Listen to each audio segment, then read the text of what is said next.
Today we will be in John chapter 2, and we'll be picking up in verse 14, right after, verse 13. In fact, I've got the wrong thing on the slide, but picking up in verse 13, just after where we left off last week. But before we go any further, I want to introduce you to some people. This is the Markham family. The Markham family, they are a family down in Utah. You probably won't know of them. But what we have here, Dad, Dan, Mum, Leslie, as well as their three kids, son Lincoln on the end there, as well as their middle daughter Claire in pink, and their youngest daughter London right there in the middle. They are a family who, I suppose, are not unlike many others, but they are also a family who have achieved surprising success, it would seem, in life. Back in 2014, Lincoln, the son, was in the second grade, and he was given that piece of homework that I think all dads look forward to receiving one day. It was science fair time. And Lincoln had that freedom that you rarely get given when homework is set to kind of explore the boundaries of whatever took his interest. It's that chance that kids can have to explore their creativity. And the possibilities, they're almost endless. But Lincoln, he was a typical boy, and he knew exactly what he wanted to do. He wanted to know what was inside of sports balls. He wanted to know what's inside of baseballs and footballs and basketballs and all of those things. He wanted to know how those things that he loved so much really worked. Of course, when you're 7, actually opening up a baseball is perhaps easier said than done. So he turned to his dad and asked for help. As is so often the case with science fair projects, once the dad gets involved, things quickly take a turn and have a tendency to escalate a little bit. Before they knew what was going on, they weren't just searching for photos of a sports ball on the internet or even cutting one open. They were videoing and documenting the whole process. They were making a documentary about what was inside of a sports ball. Using a handsaw and gathered around the dining room table, much, I'm sure, to the mum's chagrin, they began to cut each ball open, recording the whole process as they did. They chose 5 balls: a baseball, a golf ball, a tennis ball, a basketball, and a soccer ball, and contrasted the various different ways that these balls were constructed. They were surprised, for example, to discover that inside of a baseball is a whole ball of twine wrapped around a small pink rubber ball about the size of the golf ball. When they opened up the golf ball, they were surprised to find that same small pink rubber ball. Apparently a baseball is just a golf ball wrapped in twine. Who knew? They, of course, had recorded the process and needed a way to share that video with the rest of the school. And so they uploaded it to a fledgling little startup platform, YouTube.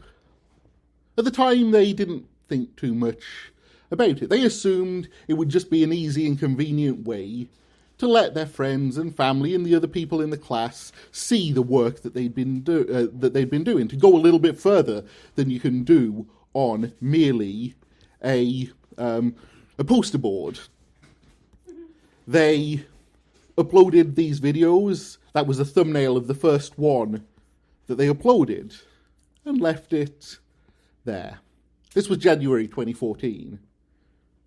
However, as the dad Dan says, fast forward to December 2014, and out of nowhere, random people around the world began watching the videos of us cutting open these balls. This is what he told to a local news station. They started to ask in the comment section to cut open more items. By early June, they had 1,000 subscribers, a major milestone on the YouTube platform. People loved to watch them opening up these everyday items and couldn't believe what they were finding inside. But that's not where things stopped. By the end of June, they had not only got 1,000 subscribers, they crossed 10,000. By August, they had 100,000 subscribers. Their videos had amassed over 7 million combined views. Over time, they began to break open not just sports balls, but other everyday items. Computers and phones and various pieces of their family Tesla. The seats and the engine and the tyres. One of their particularly popular videos was breaking open one of those Dyson bladeless fans. I'm not sure if you've seen them.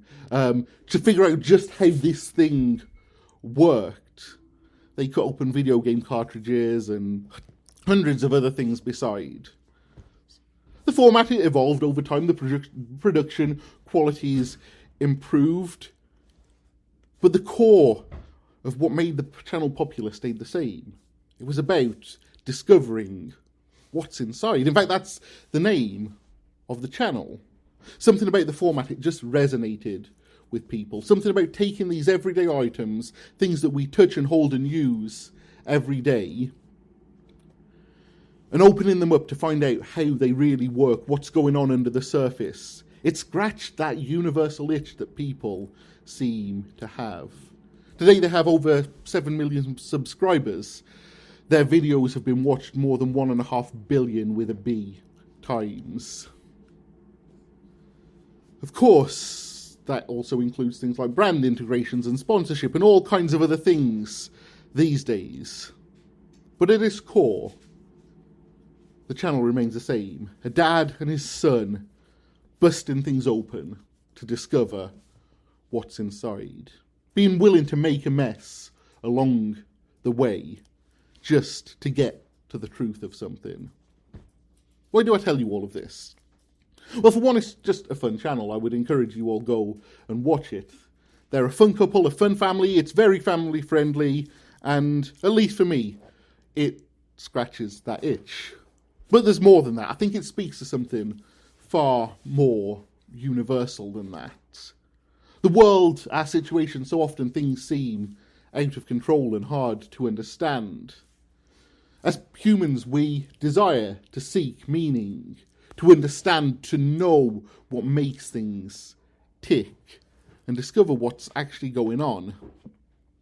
Jesus himself, he addresses this very thing in the next section we're going to think about this morning. So let's read together, beginning in John chapter 2, starting at verse 13. The Passover of the Jews was at hand, and Jesus went up to Jerusalem. In the temple, In the temple, he found those who were selling oxen and sheep and pigeons, and the money changers sitting there.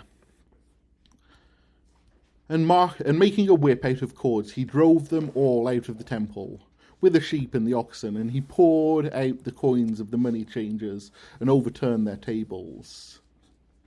And he told those who sold the pigeons, "Take these things away. Do not make my Father's house a house of trade." His disciples remembered that it was written, "Zeal for your house will consume me." So the Jews said to him, "What sign do you show us for doing these things?" Jesus answered to them, "Destroy this temple, and in 3 days I will raise it up." The Jews said, "It has taken 46 years to build this temple, and you will raise it up in 3 days?" But he was speaking about the temple of his body.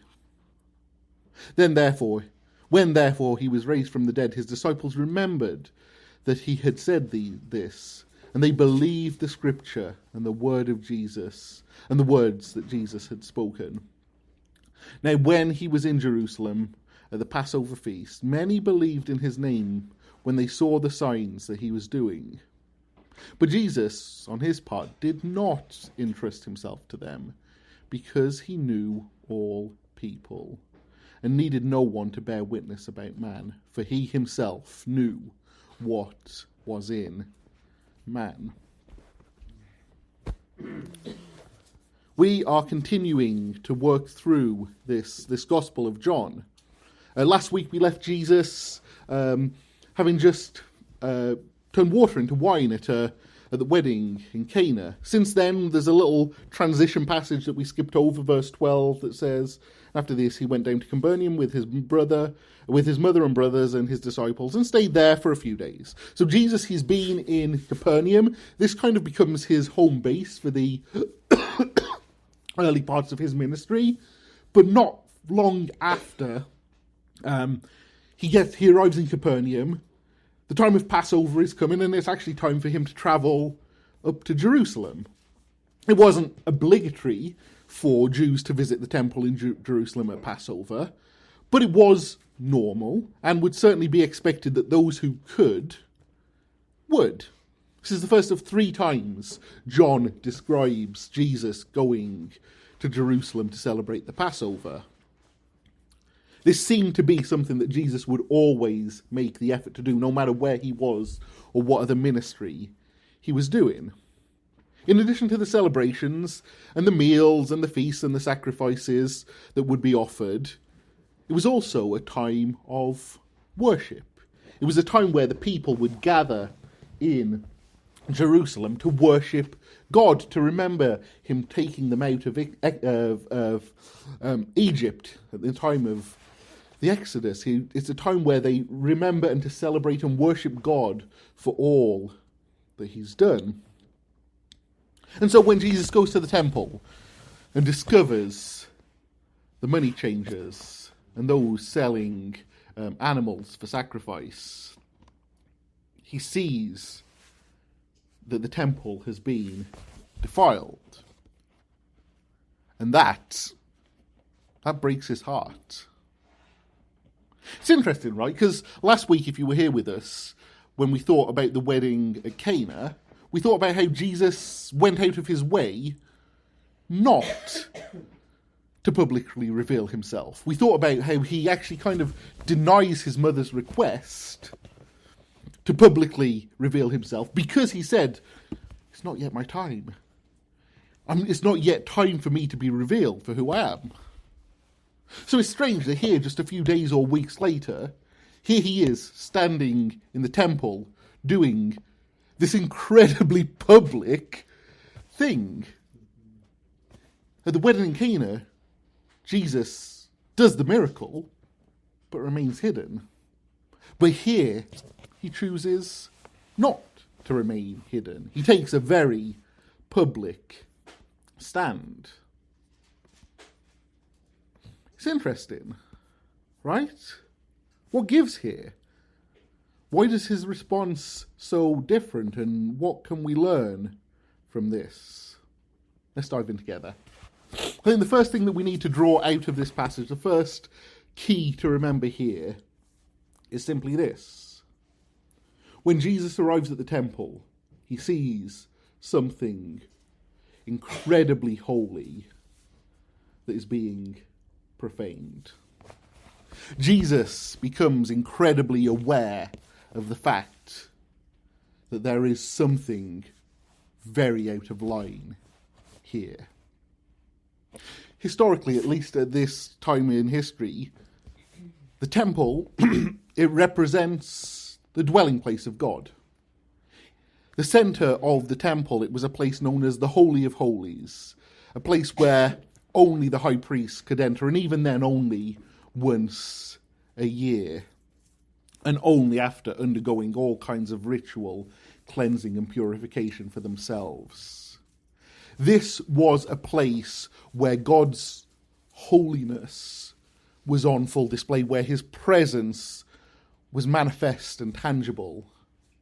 We don't read this in Scripture, but it is Jewish tradition, at least, that at this time in history, whenever the priest would go into that most holy of place, that they would tie a cord or a chain around their ankle. The reason for this was simple. This place was so holy, God's presence there was so awesome, that it wasn't uncommon, perhaps, for them to be overcome in his presence, that they would pass out, or worse, perhaps had not got their own hearts right, had some sin in them that caused God to strike them dead. This chain then became a means by which the other priest could drag the priest out without having to enter into that place and risk the same fate. This was a place where they tangibly understood just how seriously God took his holiness. I don't think the people had lost sight of that truth. God is holy and worthy of awe and reverence. And yet at the same time, over time, various outer courts had been added to the temple, so more could enter and approach and participate. In one sense, this is a very good thing.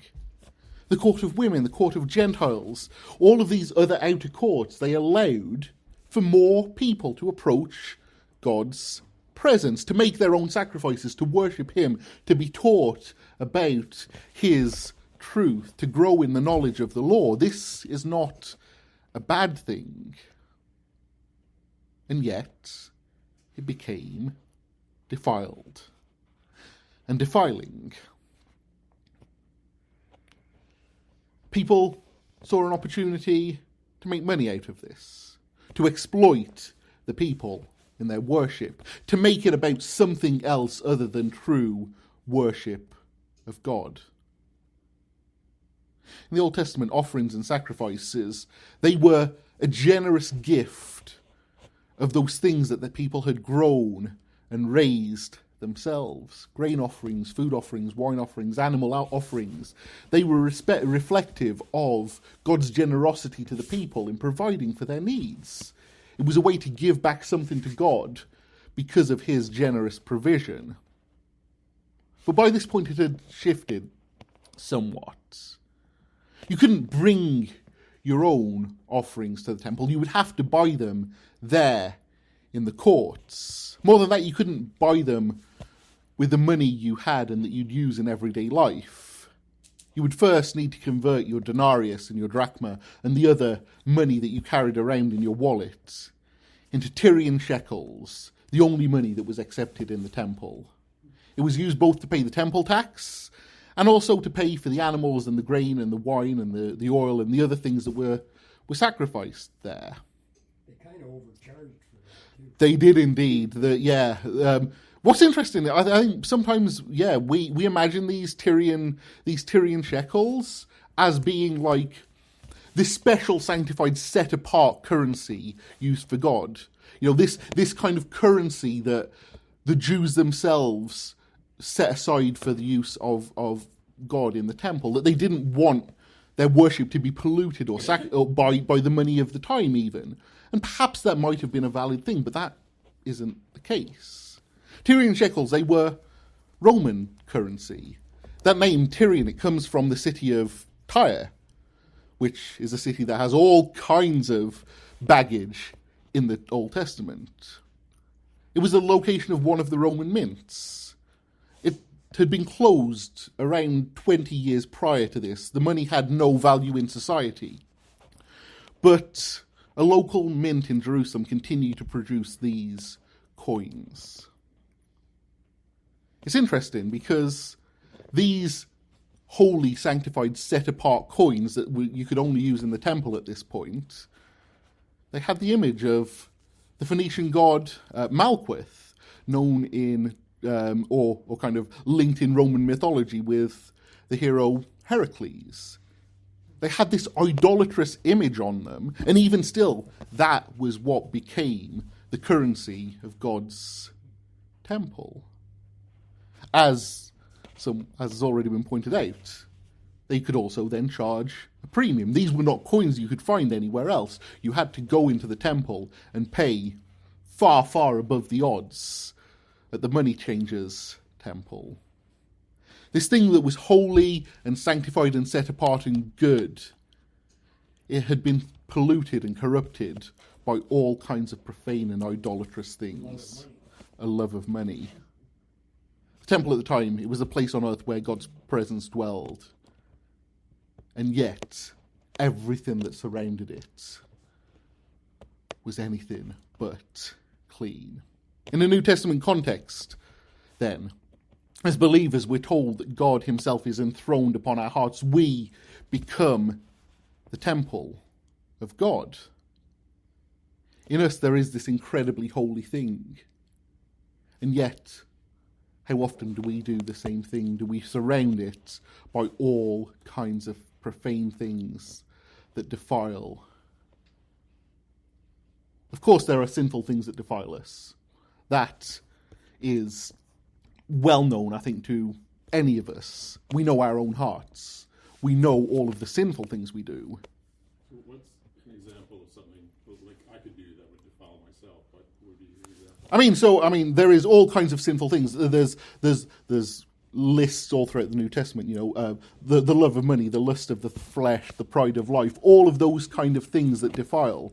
Just the cares. The cares of life, all of those things. When we give into that temptation to sin, That's what the heathen do. They worry about what they're going to eat that and wear. absolutely. We're not supposed to be acting like them. But what's speeding? Yeah, maybe. Also, I defile myself. Yeah, those things that we do that we know we ought not to do, they are sin. But it's more than that. I think often we get hung up on the idea of sin as a list of do's and don'ts.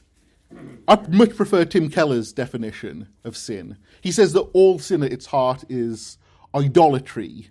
And idolatry happens whenever we take even good things and make them the ultimate thing. Here's the thing, sacrifices, the temple tax, they were good things. They were a means by which people met with God.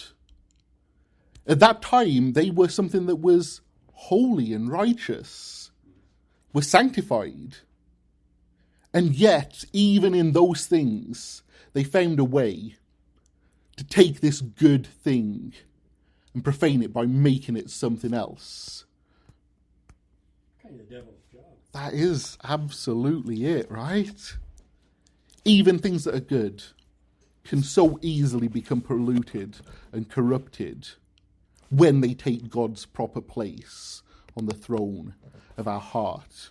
When we make it about what we do rather than why we do it and the one who we serve. When we make it about the motions and the action and going through these things rather than understanding the God who we serve. When we make it about the performance and the show rather than the reverence and the awe. In some ways, we defile the temple of our hearts. When we worship the things and give them priority over the one who gave us those things, that too is every bit as defiling as the worst of the worst sins. When we don't. Absolutely. They wouldn't identify him as my father. Right? And so they would take the glory to themselves. Well, we killed all them giants, and we Yep. did this, and we did that. That's But how we bless God is identifying how he blessed us. absolutely. Absolutely. So that's the first takeaway, I guess.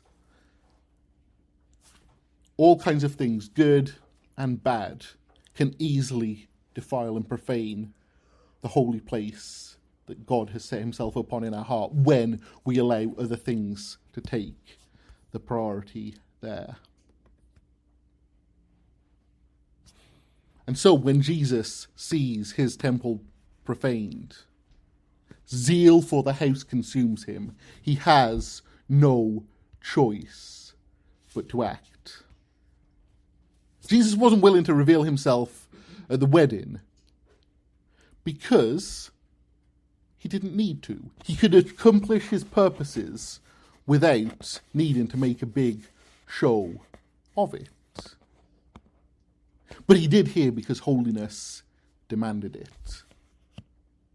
Some things, they can be delayed, they can be put off, they can be done quietly. Some things can be resolved over time without needing to make the big public show. But some things, they demand a whip. Some things are so serious that they simply can't be ignored, that they must be confronted for what they are. Pastor Andy Davis is a pastor at First Baptist Church in Durham, North Carolina. He says this: zeal for the house. What is zeal? It's fire, and it literally devoured him. Zeal for your house has eaten him up. It's like a fire that burns in Jesus' heart for God's holiness and his temple to be pure and holy. Zeal is burning in his heart. Jesus' zeal here is for true worship. God desires his people to have his passion and his purity, zealous for God and pure from idols. Jesus sent his Son into the world. He tells the Samaritan woman God is seeking those who will worship him in spirit and truth, for these are the kind that the Father seeks. God is spirit, and those who worship him must worship in spirit and truth. When Jesus sees the temple being defiled, when he sees stumbling blocks in the way of freedom, he cannot help but act. Jesus wasn't concerned merely with the sanctity of the temple as a building. Within a few short decades, that building, it would be torn to its very foundations. In fact, Jesus even alludes to it here. Jesus is far less concerned about the building, about the place, than he is about what it represents. He's zealous here because he knows that these things are standing in the way of true worship. At this point, this is the only way to be right before God. Jesus has not yet gone to the cross. He hasn't yet made that once and for all final sacrifice for sin. At this point, the way that you would worship God in spirit and truth is through this observance of those prophetic, symbolic sacrifices. And man was put in a stumbling block in the way of that. If the temple back then, it was that building, that place surrounded by the Holy of Holies, and Jesus was zealous for that, for its purity, for its sanctity, because it prevented people from reaching God. Imagine then just how much more zealous he is for the temple that is our hearts. Imagine how much more passionate he is to drive out all that stands in the way of the freedom and holiness, the worship that he is due. Jesus came to set the captives free, and he took that so seriously. He went and he bled and died in our place for it. Imagine then how much more zealous he is for seeing our temples cleansed and purified. Imagine how much more it breaks his heart when he sees all of those ways that we don't walk in that. Anything that becomes a stumbling block for God's people, anything that stands in the way of true worship, God wants to remove it. God desires that we will know freedom. It's prophetic. When Jesus drives out these things from the temple, he is making a symbolic, declarative, prophetic act of what he came here to do. People don't often like spoilers when we read books or when we watch movies. We don't like to know what happens at the end. When the Harry Potter books came out, and I'm not recommending them to you, but they were certainly very popular. When they came out, it was quite common for radio DJs in the UK to say that they'd got advanced copies and to tell people what was going on at the end. Of course, they didn't. It was all a joke. But people got up in arms and upset when these kind of things happened because they don't want the ending to be spoiled. But Jesus is not afraid to spoil the ending here. He's not afraid to tell people what this is really all about. Even in this moment, he tells them, this is about the cross. This is about the ending. The temple that will be destroyed and brought back in 3 days, that is me. It's my body. He makes a whip and uses it to remove all that defiles the temple. And 3 and a bit years later, another whip will tear flesh from his body as he goes to the cross.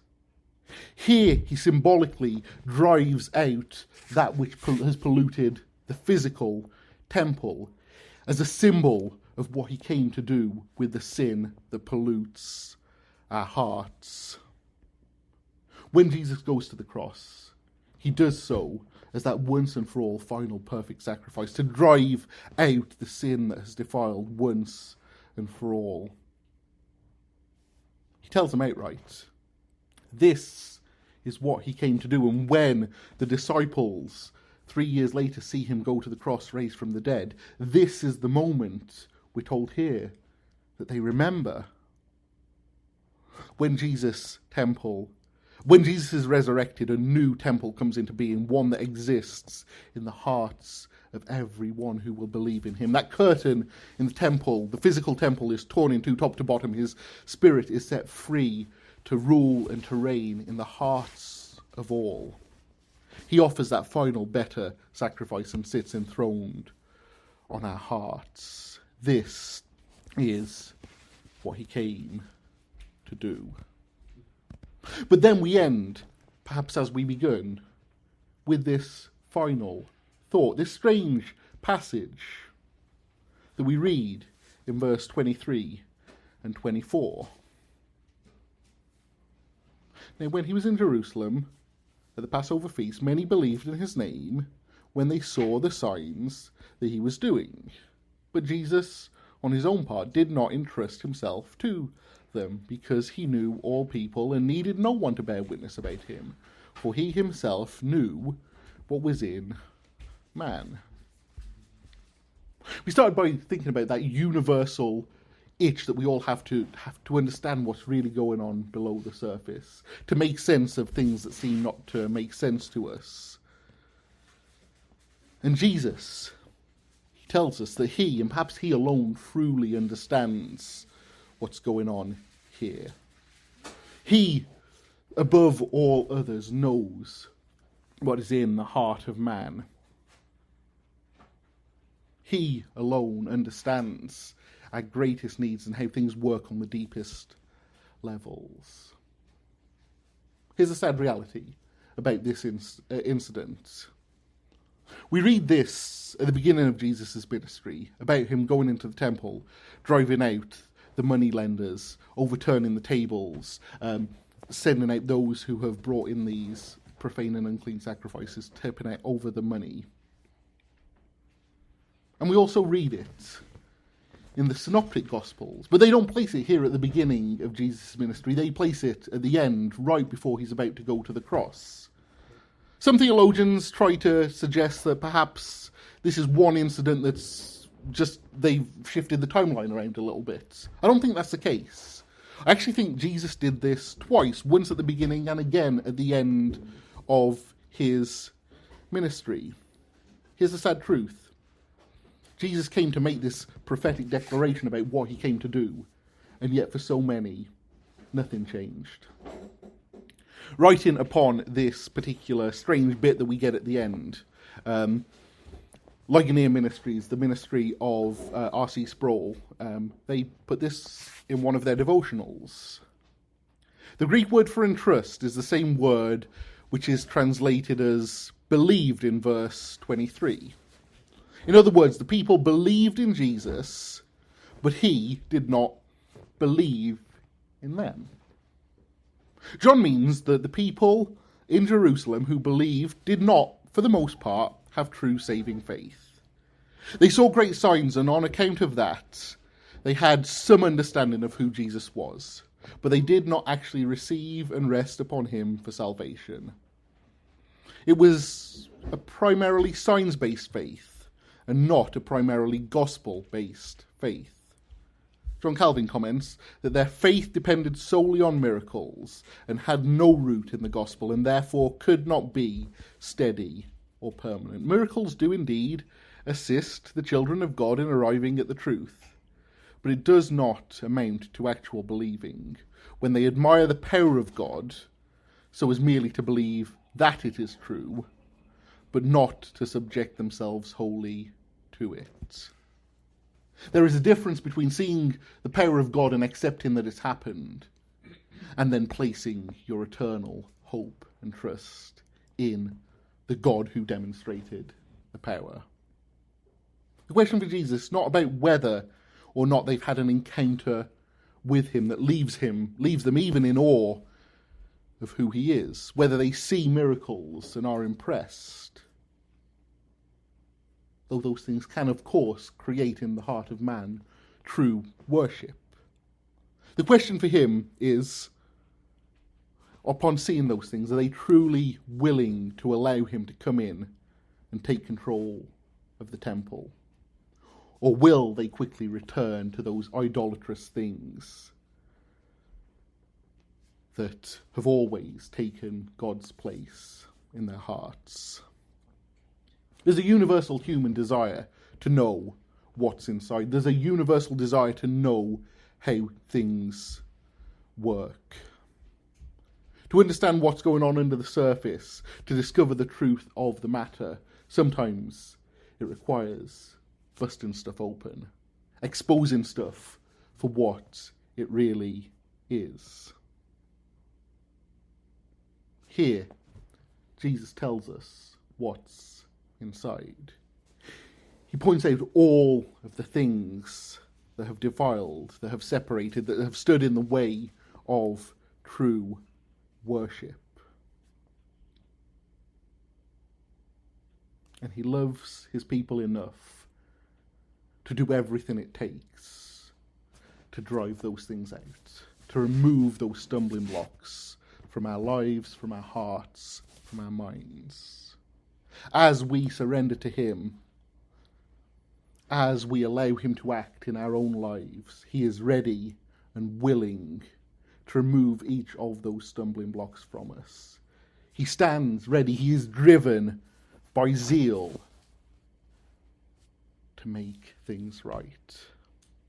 That's what he did on the cross, and that's what he continues to do to this very day.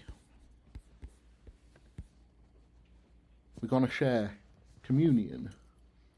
And communion, it is a lot of things. It's a reminder of Christ's sacrifice. It's a way of proclaiming and sharing the gospel. It is all of those things. But when we read some of the verses about communion, we're also given an important reminder. We are encouraged to examine our hearts. We're encouraged to take that time to ensure that we are right before him. In an ultimate sense, we know that we are all right before God if we have indeed accepted his sacrifice. In an ultimate sense, we stand before God in a righteousness that is not our own.